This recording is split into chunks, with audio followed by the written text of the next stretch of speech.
right, so it doesn't happen again. Tyler, what's been the biggest adjustment for you coming to this level of football?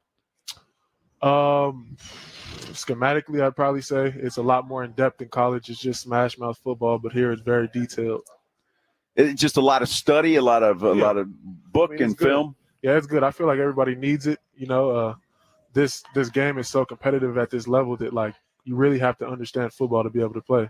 Talk about, Tyler, the offensive line room. I mean, learning from a guy like Zach, seeing everybody in there. What's the room been like for you, the adjustment from the college level to being here in the NFL? I'd say brotherhood. It's like a family. We have a saying, 5 is 1, and that's like a real saying that they use because it is really 5 is 1. We do everything together.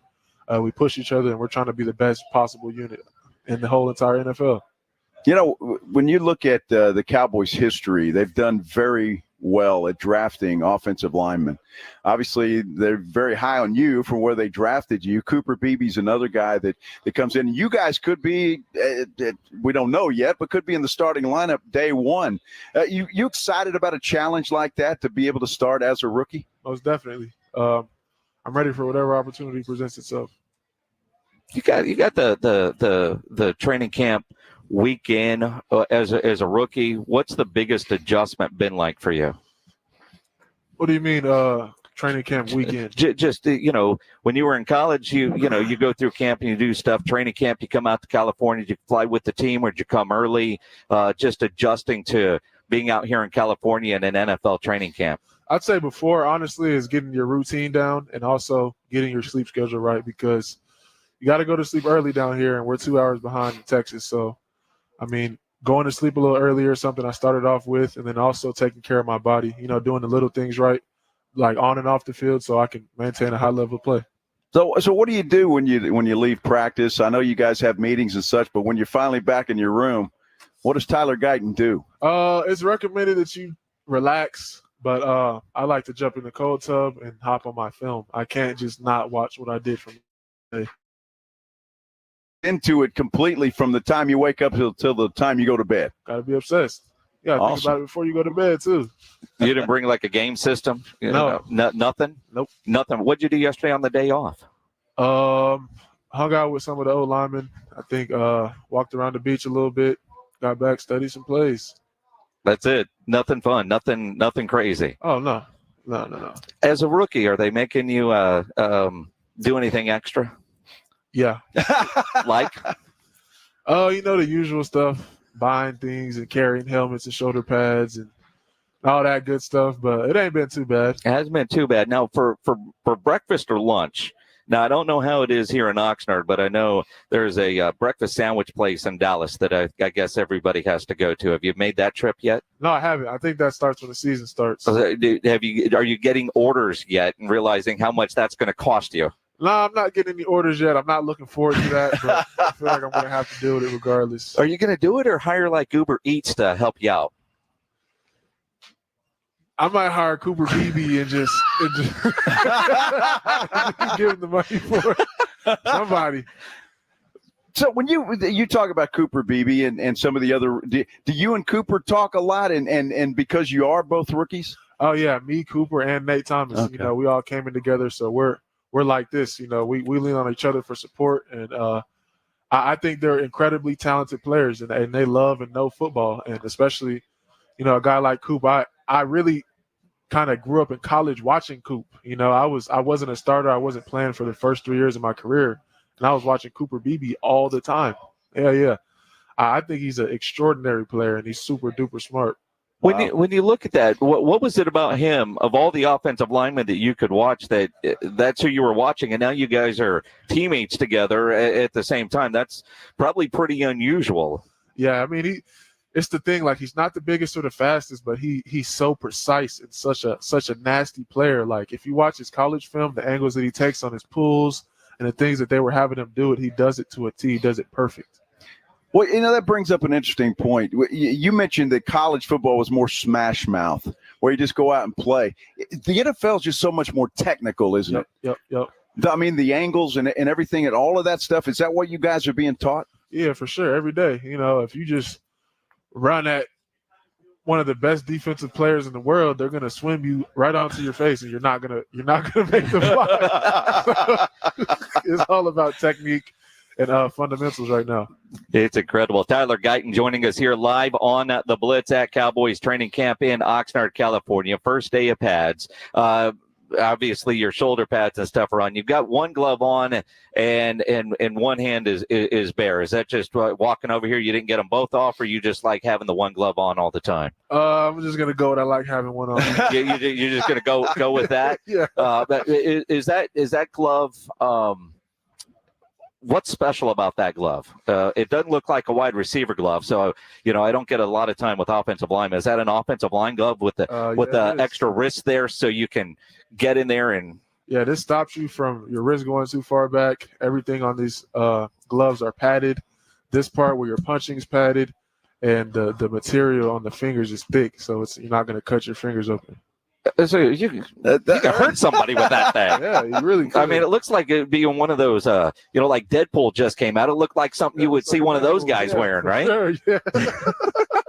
You're like a superhero. Feels like it. I find that fascinating. What in training camp? We were just talking about how safety is such a big deal in the NFL now. Are training camps different? Is it more physical in college than it is here? I think so for sure. College is different. You're still learning how to play smash mouth football. You're learning how to be physical and the point of attack and all those things. So that's what they make you do, especially at Oklahoma. Yeah, well, we can talk about Oklahoma, Tyler. We're all from Texas. Me too. He's from Texas. You're from Texas. He's from Austin. How'd you get away? They never recruited me. Oh, man. Never recruited me. Whose fault is that? Texas's fault. And anybody in particular? Blame the 512. I don't know who. Sark, I don't know. I don't like him, but I'm glad I went to Oklahoma. Are you? Yeah, it led me right here. Yeah, well, it did lead you right here. Yeah. All right, I'll give you that. But if UT would have called, nope. No. You won't say that now. Nope. I'm not a third.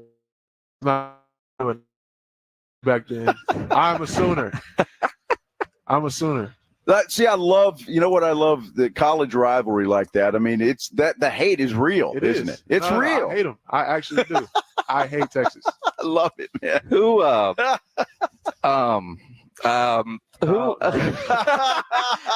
do that. Come on. That's not a pen. That's not. Well, he's an Aggie. Come on. Yeah, I know you hate Aggies too, right? Yeah, what is there? Yeah, they say gag them, right?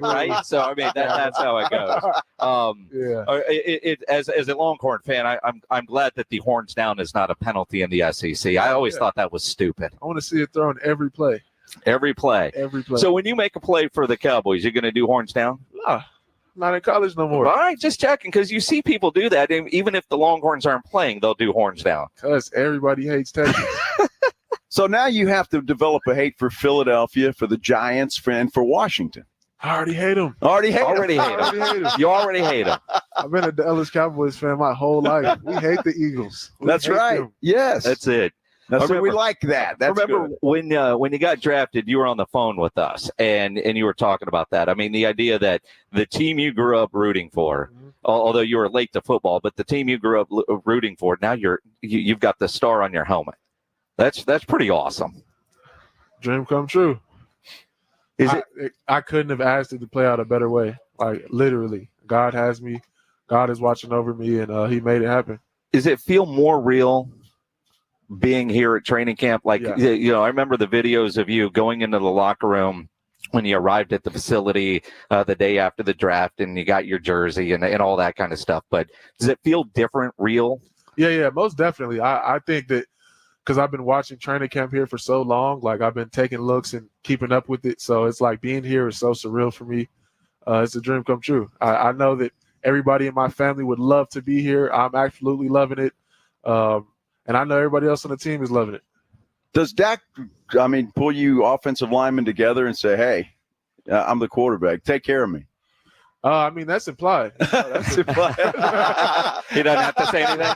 $55 million dude. So you got to take care of him. Yeah, protect him with your life. Yeah. No, speaking of, and when he gets his new deal, what that has he taken you guys out to dinner yet out here? Not yet. We haven't had time to. He will. I'm sure he will. When he does that, and you guys are somewhere, do you look at the menu like you would normally say, man, I'm not paying that. Dak's picking up the bill, so you get the. I'm getting everything. I'm playing the house. Yeah, get the highest Wagyu steak available, right? Yep, 12 ounces of it. Something. Only 12? I'm doing probably more than that. Dude, you're 6'7". It says 322. Is that accurate? No. No. So how off is that? Can you tell us? Way more than that. Well, we thought so. I mean, you're a big man. Yeah, probably 327, 328. Okay. 328. Yeah. All right. That's not bad. Because they got Cooper at 6'3", 322. That's a big dude, man. That's big Coop. Yeah. Every pound. Yeah, you got to go with the like when Dak get like the 48-ounce cowboy cut ribeye. Tomahawk. Actually get a good Tommy on there. Meat sweats. Wagyu. Yeah. Absolutely. Yeah. All of it. All of it. Yes. When he's picking up the tab. Yes. When you're picking up the tab, what are you ordering? I'm ordering everything too. I gotta eat. Yeah. I'm ordering it takes a lot, right? Yes, I mean, like if you go to a restaurant, what's your normal order like at a good steakhouse? Probably gonna get the highest variety of steak. Probably the best steak, and I'm getting probably as much as I can. Not anything extreme, but I'm getting a lot. And you're not sharing, and there's never leftovers, right? No, I mean there's leftovers sometimes. I gotta force myself to eat sometimes, but because it gets hard. It's hard to stay this big. Yeah. So you gotta kind of force it, but the leftovers always hit the same. Awesome. Well, Tyler, man, we appreciate you joining us here. Congrats on your first day of practice. Thanks for hanging out with us for a little bit here in San Antonio. Appreciate y'all. More coming up here on 94.1 San Antonio Sports Star. It's the Morning Huddle with A.J. Hoffman and Rob Thompson. Wednesday on the Huddle, more from Cowboys Training Camp, and we'll preview